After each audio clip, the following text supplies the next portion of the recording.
ISS has been around since 1977, started in my dad's garage in Culver City, but we really are kind of a one-stop shop. It's kind of like a studio without the stages. Props is just kind of a fun MacGyver kind of position. You get to eventually encounter just about everything over a long career. You become kind of a quasi-expert at all these different things. My name is Larry Zanoff. I'm one of the managers here at ISS's weapons department. Nathan Mejia, and we're at Studio Art and Technology, custom fabrication manufacturing company, and we can build just about anything here. Studio Graphics designs and builds and creates any graphics props that are needed for television and film. We have a little over 16,000 firearms. We like to call it from rocks to rockets. We can provide everything in between, and if we don't have it, we could build it for you. We've done anything from space vehicles to a lot of the Marvel films, so Captain America's shields, Thor's hammers, we've done Wonder Woman's shields. You can't use a lot of real brands, so we do a lot of the things that nobody ever thinks about. You open up the refrigerator on set, it's gotta have something in it. You might only see it for a second, but it has to be filled with something, and it can't be real.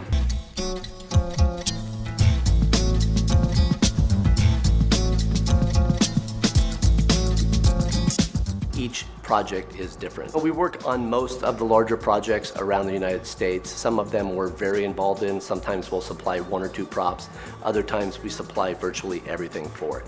A concept artist is giving it the look and tying it into the set, and what we're going to do is make it work practically for either the prop master or the art department or the effects guys on set. Anything that you could possibly need, to fill a grocery store or to fill a kitchen. We have several different labels. All of these can change colors, change names, so if you really like the look of this, but you don't want it to say soy, if you wanted it to be coconut or almond milk. We estimate that we do about 65 to 75% of all guns that you see in any film or television production, not just in the US, but worldwide. So this was something that we did on Independence Day Resurgence. We're given a pretty detailed concept, but a lot of times it's just 2D artwork. This particular unit had to integrate with some electronics and the gaffers on set to where they could control the lighting as to what it would do, the pulses that it would create.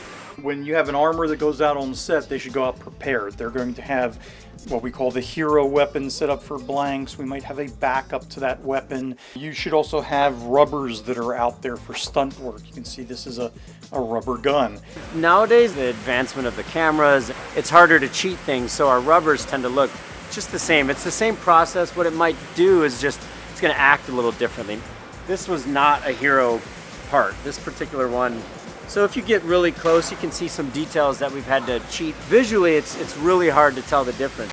We have a lot of stuff in our arsenal, and you'll notice it now after you see it. Once you see all the beer labels that we created, you'll see them everywhere. The Heisler is one that we use most often. There's thousands of brands that we have that we've created from scratch. Brands that never existed but have this life because they've been on sometimes thousands of different TV shows, feature films, and/or commercials. You've never noticed them before in any television show, but now you will. Now you'll go and be like, oh, that's not real. I assumed that it was, but it's definitely not. It came from here. We'll actually take real bullets and push them through the barrels of guns and put rifling on them so that you can have that up on the microscope. It's all those small details together that actually make the show a believable show. It has to feel like real life even though it's not.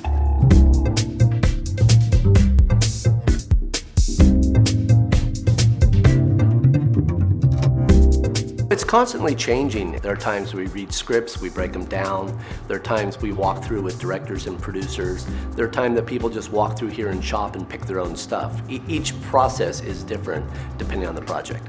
We're very fortunate. If you enjoy what you do, you never have to work a day in your life. And this industry seems to attract a lot of those type of people.